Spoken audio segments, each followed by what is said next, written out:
A cold rain fell over the city as blue and red lights flashed across the rooftop helipad. The whirring blades of a descending police chopper sent papers scattering like broken promises in the wind. Standing at the edge of the rooftop, a man in $1,000 suit, drenched and disheveled, stared at a girl no older than 10. His wrists were bound in shining handcuffs, yet it was his eyes that betrayed captivity. Across from him, the child stood barefoot, her white dress soaked, her gaze steady.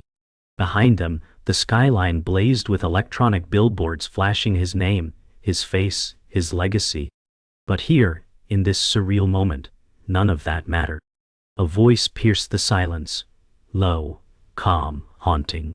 He built an empire, but he couldn't save her. The girl didn't cry. She didn't flinch. She simply looked at him as if seeing through the fortune, through the titles, through the myth. And for the first time in decades, he lowered his head, not in defeat but in truth. The rain had stopped, but silence screamed louder than thunder. Inside an interrogation room washed in cold fluorescent light, the billionaire sat hunched forward, wrists still cuffed to the metal table. His designer suit, now creased and damp, hung on him like guilt. Across the glass, unseen observers watched. He spoke for the first time in hours, his voice hoarse. She came to me like a shadow I had forgotten. I thought I was helping her. He trailed off, gaze lost in the reflection of himself in the two-way mirror. Somewhere, a tape recorder clicked. The girl's image flickered in his mind. Wet hair, steady gaze. But the truth is, she saved me. He let out a ragged breath, fingers trembling as they curled around the edge of the table. He wasn't talking to them anymore. He was talking to himself, or to the part of him he thought had died long ago. Somewhere in the city's outskirts, the girl sat on the edge of a hospital bed, silent and still. A nurse offered her a blanket, but she didn't react. Her bare feet dangled above the cold linoleum floor. In one hand, she held a crumpled photo, two people laughing beside a fountain. The man was younger than, carefree, whole. The girl's eyes studied it like scripture. She hasn't said a word, the nurse whispered behind the curtain. But she's not afraid. It's like she's waiting. The child slowly unfolded the picture and laid it flat on the metal tray beside her. A scar ran across the bottom edge. The girl traced it with her finger. Her silence wasn't absence, it was memory. And memory, like glass, can both reflect and cut. Outside the courtroom, reporters swarmed like hornets. Flashbulbs lit the marble steps as the billionaire, still cuffed, was escorted by two officers. He kept his head down. No sunglasses. No shield. He looked directly at the cameras, as if daring them to see. A protester screamed, "Monster!" Another shouted, "Hero!" No one agreed. No one knew the truth. But as he was led into the black van, he paused. In a crowd of blurred faces, he saw her, the girl, standing quietly, holding nothing. No signs, no judgment, just presence.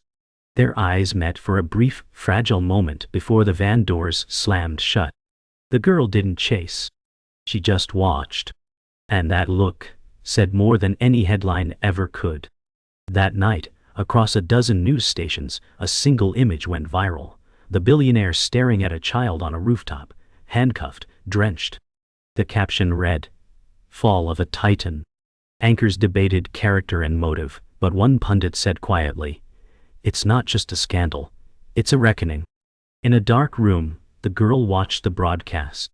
She didn't blink. Behind her, an old man, possibly a caretaker, stood silent, unsure what to say. The girl spoke at last, her voice soft but certain. "They think it's about him." She turned off the screen. "But this isn't his story anymore." She walked to the window, moonlight catching her face. "It's mine." Long before the empire, there was only silence. At 11 years old, the boy who would become a CEO sat on the cracked steps of a small apartment complex, hugging his knees. Inside, muffled shouting between his parents, echoed through the thin walls. The air was thick with the scent of spilled beer and burnt toast. He clenched a tattered notebook, its pages filled with inventions he couldn't afford to build. A neighbor passed by, paused, then dropped a coin in his lap. Not out of pity, but mistake. He was still. Too still. He looked like he belonged on the street. But even then he refused to speak. He only wrote. Every night he listened to the chaos inside and promised himself, one day I'll buy silence. That was the first seed. Not of greed, but of escape. At 17 he stood outside his high school's career day, watching other students enter with resumes printed on ivory stock. His was handwritten, folded in half. He'd missed the printing deadline working a double shift at the auto shop. He straightened his thrift store blazer and walked in anyway. Booths lined the gymnasium, consulting firms, universities, military recruiters. None gave him a second glance. Until he stopped at a folding table labeled Future Founders. A volunteer looked up and said, "You looking for a job?" The boy shook his head. "I'm looking for a way out." The volunteer paused, then pushed a startup packet across the table. Then start something. He didn't sleep that night. He just sketched logo after logo in the margins of his notebook, chasing something bigger than fate. In a cramped dorm room lit by a flickering desk lamp, he built his first prototype, an app that mapped street vendor locations in real time. His roommate mocked him, saying, "Who cares about hot dogs on wheels?" But he kept coding. On the wall above his bed, he'd taped the words, "Make something real." He worked through winter break, missing family dinners, though there were none to miss. He filed his first LLC between 2 final exams. When the school's Wi-Fi failed during a campus pitch event, he stood up and demoed offline. The crowd clapped. A local investor wrote him a check on the spot. It wasn't much, but it was the first time someone bet on him. He didn't celebrate. He bought a quiet pair of shoes, so he could walk into rooms and not be heard, only noticed. By 24, he wore suits tailored to his ambition. In a gleaming downtown office with glass walls, he held his first team meeting. 6 interns, 3 borrowed chairs, and 1 whiteboard that barely stood upright. But he spoke like the room was full of giants. "We're not here to make money," he said. "We're here to matter." They laughed, nodded, and got to work. Each night, he cleaned the floor before locking up. Not out of humility but control. Every smudge annoyed him. Every streak on the glass reminded him of where he came from. He stayed last, always. Not because he had to, but because he couldn't leave. Home wasn't a place. It was the pursuit. And that pursuit kept him moving, kept him winning, kept him numb. But success doesn't erase the wound. It only buries it beneath layers of noise. At 35, he watched his TED Talk hit 1 million views while sitting alone in a luxury penthouse. The applause was digital, the silence deafening. He scrolled through glowing headlines, visionary, disruptor, titan, and felt none of it. The city sparkled beneath him, but he didn't move. On the glass beside his whiskey tumbler sat the same tattered notebook from years ago. He still carried it, never opened it. That night, he did. And inside, in a child's scribble, was the first sketch of a vending cart locator. Below it, in shaky handwriting, "So no one gets lost." He exhaled, leaned back, and for a second, wished it all away. The empire, the towers, the title, all of it, for just one voice to call him home. By 38, the app had evolved into a tech empire. Offices in 5 countries. IPO closed in 37 minutes. He stood on the trading floor of the New York Stock Exchange, his face flashing on LED tickers. He smiled for the cameras, but didn't feel it. As confetti rained down, he glanced at his watch. It was his mother's birthday, or maybe the anniversary of her death. He wasn't sure anymore. His assistant pulled him toward another interview, and the world clapped louder. But the silence inside him deepened. In a nearby alley, a girl the same age he'd once been sat hugging a sketchpad, unnoticed. That night he would pass her on his way to a black car, never seeing her, never knowing. But fate had already moved her into his story, the same way he once crept into the world's.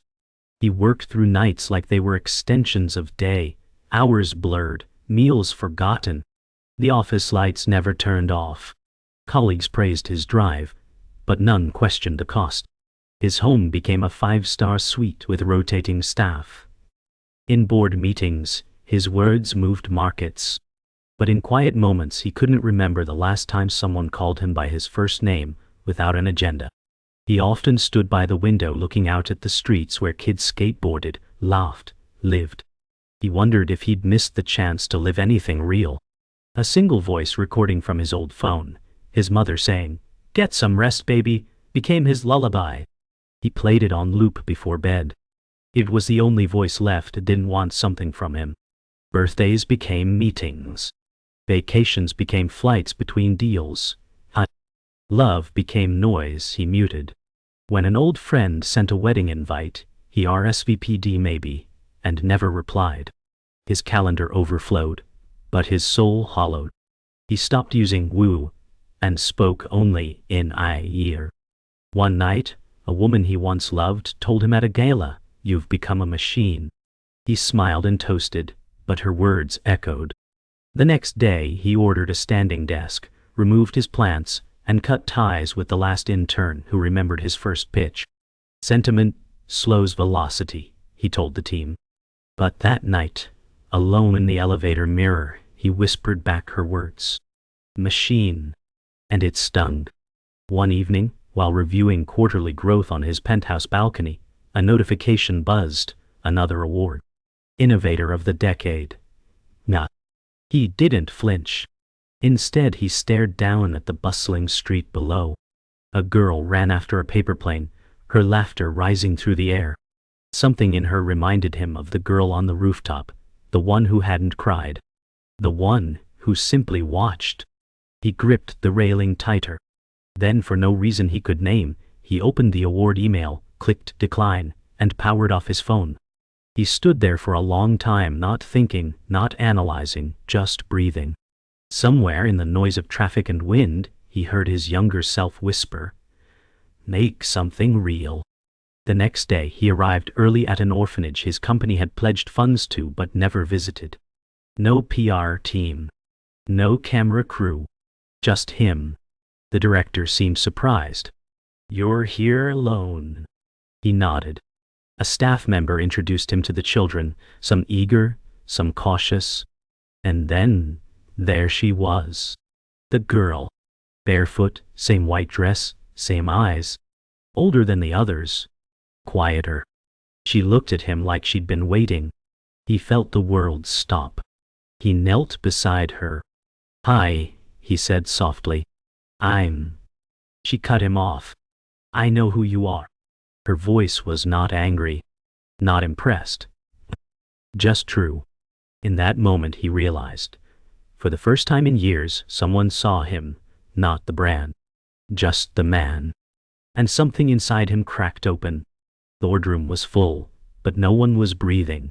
A leaked document had surfaced, a whistleblower claiming the tech empire's patent, the very one that built the foundation, had been stolen.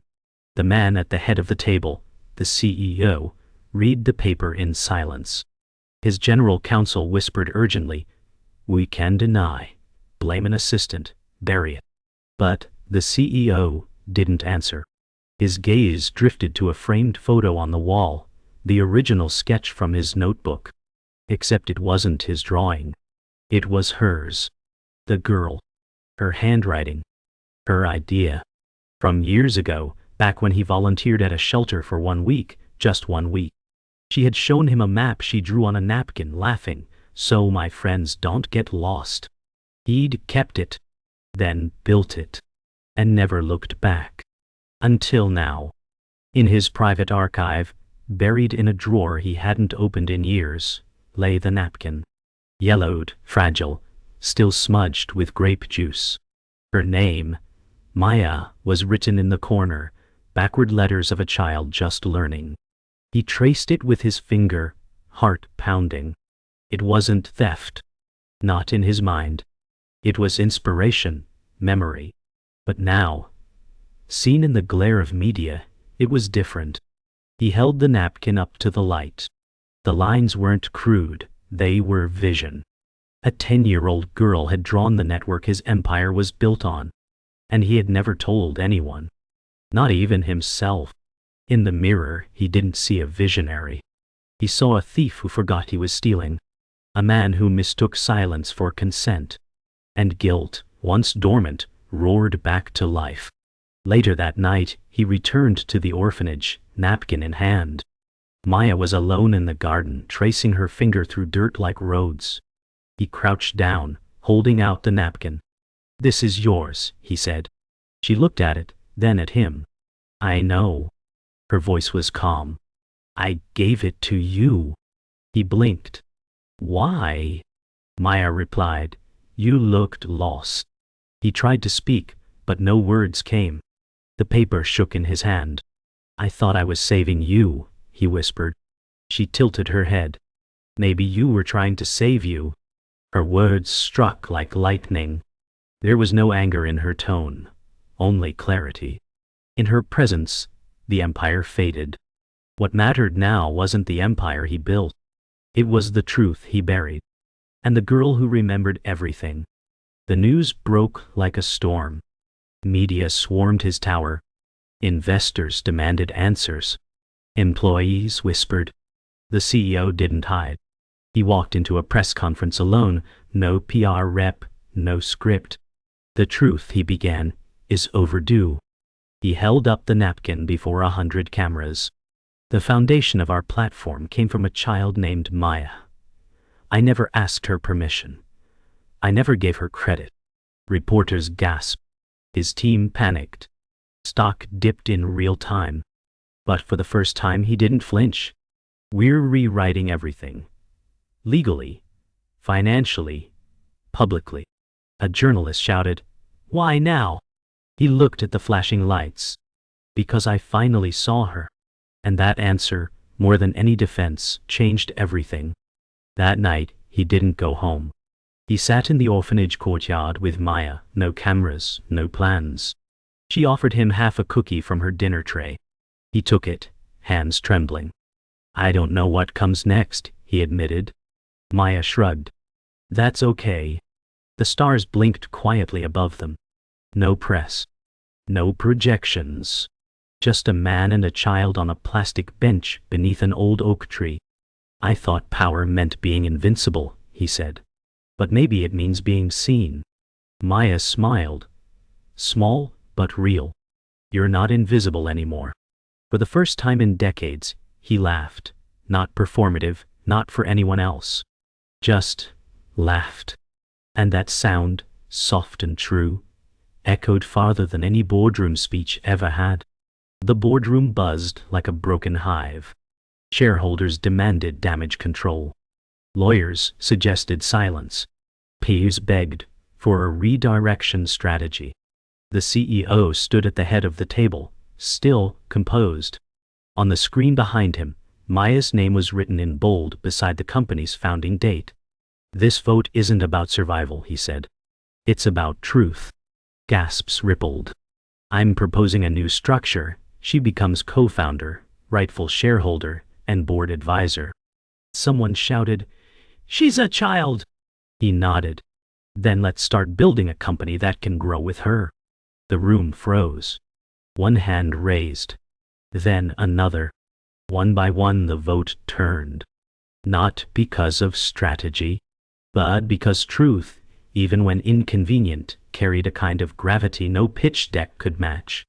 The official press release hit the wires. Maya, age 10, recognized as original co-founder. News anchors debated its legality. Activists praised its symbolism. Critics called it reckless. But Maya didn't care. In her dorm room at the orphanage, she read the statement aloud to the younger kids, her finger trailing each word. When she reached her name, she paused. "That's me." The others clapped. She smiled, embarrassed but proud. Across town, The CEO watched the moment on a muted monitor. The board's signatures were on the screen, but Maya's voice was the only thing that filled the room. For the first time, the power he held wasn't being defended. It was being shared. They stood together in front of the company's headquarters, a new plaque being installed. It read, "Founded by Maya and Company." Cameras clicked. Flashbulbs exploded. Maya flinched but didn't retreat. The CEO gently stepped back, letting her take the spotlight. She looked up at him. "Are you nervous?" He smiled. "Terrified." She laughed, then faced the crowd. "I just drew a map once." He saw something in it. "And now? It's ours." The applause didn't thunder, it resonated. Not with hype, but with meaning. She wasn't polished. She wasn't rehearsed. But she was honest. And in that honesty, the company found a new kind of foundation, one built not on innovation, but on integrity. That evening, during a live broadcast, Maya sat beside him at a circular interview table. The host leaned forward. "Maya, what do you want to do next?" She answered without hesitation, "I want to make sure no one feels lost." The host turned to the CEO. "And you?" He paused. "I want to follow her lead." Gasps. Gasps. A silence deeper than applause. The host smiled. "Then this might be the first time in history a CEO steps down to follow a 10-year-old. The CEO nodded. "That's exactly the point." The screen faded to black. And in homes across the world, people weren't just watching. They were feeling something shift. Not in business. In belief. At the company's annual conference, he took the stage one final time. No slides. No countdown clock. Just him and a single spotlight.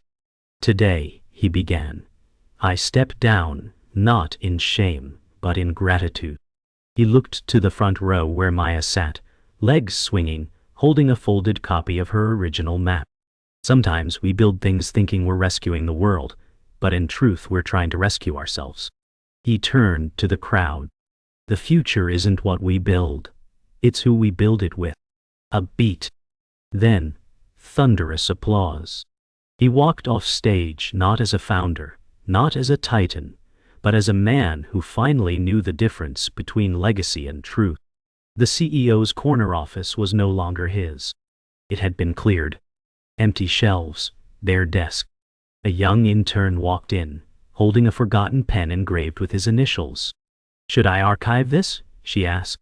He looked at it and smiled gently. "No, give it to someone who still believes in signing their name by hand." He turned to the window one last time, watching the city shift below. Not conquering it, just witnessing it. Behind him, Maya waited with a small backpack slung over her shoulder. "Ready?" she asked. He nodded.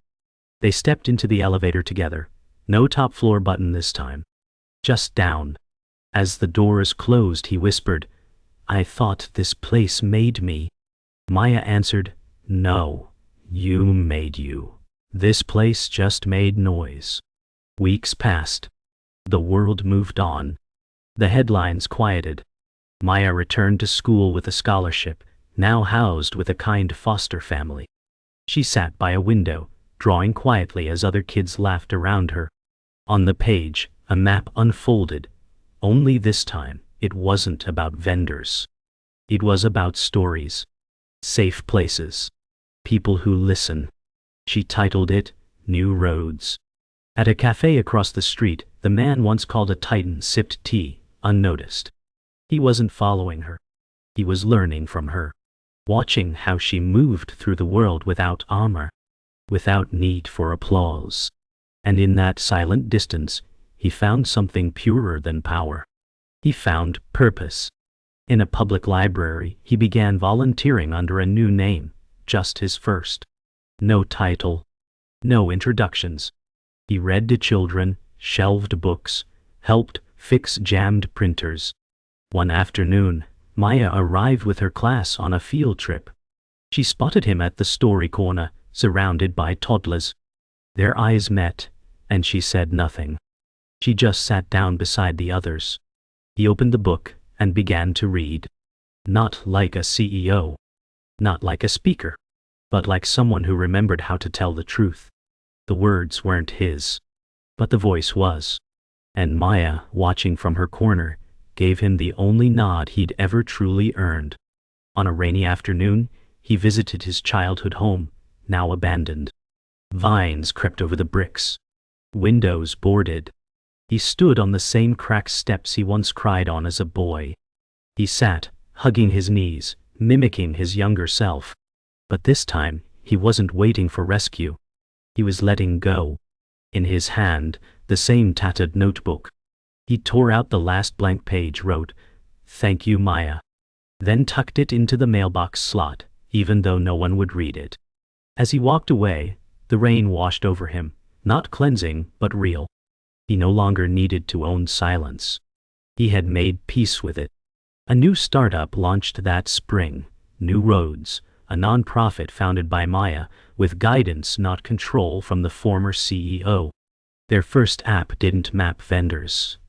It mapped community centers, safe zones and helplines, designed by kids, for kids. At the launch event, Maya took the stage alone. "This started with a napkin," she said. "But it became something bigger than me, because someone chose to listen." The audience stood. She didn't cry. She didn't flinch. She simply smiled. In the back row, the man who once ruled an empire smiled too. Not from pride. From peace. Because for the first time in his life, something he built didn't serve him. It served someone else. And that, finally, felt like enough. The nonprofit's new office was simple. White walls, open desks, beanbags in corners. Maya walked through the hallway, now 12, taller, but still carrying the same quiet strength. On a bulletin board hung drawings from kids across the country. Safe streets, shelters, voices that listen. She paused at one, her own map, now reimagined by dozens of hands. Behind her, the former CEO approached slowly, holding a worn envelope. "You left this," he said. Inside was the original napkin, laminated, framed. She looked at it, then back at him. "It's yours now," she said. "You earned it." He shook his head. "I think we both did." And just like that, a relic of shame became a symbol of shared purpose. Later that afternoon, Maya taught a group of younger children how to build digital maps. She showed them how to draw, how to code, how to listen. The former CEO sat in the back, helping tape up posters, quietly smiling. One boy tugged on his sleeve and asked, "Are you her dad?" He laughed softly, caught off guard.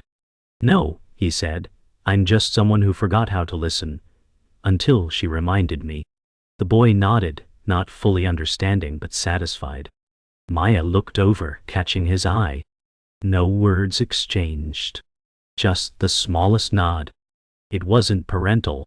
It wasn't transactional. It was mutual respect between two people who had broken, healed, and chosen to build forward anyway. One morning, the man walked a familiar path, past the alley where he once missed Maya, past the lobby where he once ruled. This time he wasn't late. He wasn't performing. He was simply present. He carried a box of books to donate to a new community learning center. As he handed them to a volunteer, a girl passed by holding a printed map. His map ... But the design was newer, brighter, softer. She didn't recognize him, and he didn't need her to. Instead, he smiled and whispered, "She changed the map." The volunteer looked confused. "Who?" He didn't answer. He just turned toward the sunlit street and walked. Finally, without weight, without need for a title. That evening, Maya stood in a boardroom, not of power, but of purpose. Around the table sat teenagers from different neighborhoods, ready to build the next version of the platform. She opened her laptop, took a breath, and spoke. "We're not here to be perfect. We're here to listen." Outside the glass windows, the skyline glowed. But she didn't look out. She looked across, into the eyes of her new team. In the hallway beyond, the man who used to chase glory paused briefly, hand on the wall. He didn't enter. He didn't need to. The torch had passed, not with a grand ceremony, but with quiet consistency, and she had caught it midair, without dropping a thing. A rooftop. The same one. But the sky is clear now, the city calm. Maya stands alone, wind tugging gently at her hair, holding a new blueprint in her hand. Behind her, the man arrives, older, calmer. No cameras, no cuffs, just silence. He walks to her side, both of them gazing at the skyline. "You ever miss it?" she asks. He doesn't answer right away. "Sometimes," he admits, "but I don't want it back." She smiles, then offers the blueprint. "This time we build it together." He takes it. No headlines. No thunder. Just two people standing where it all began. And as the screen fades to black, a single line echoes. "He left the company, but he never left her."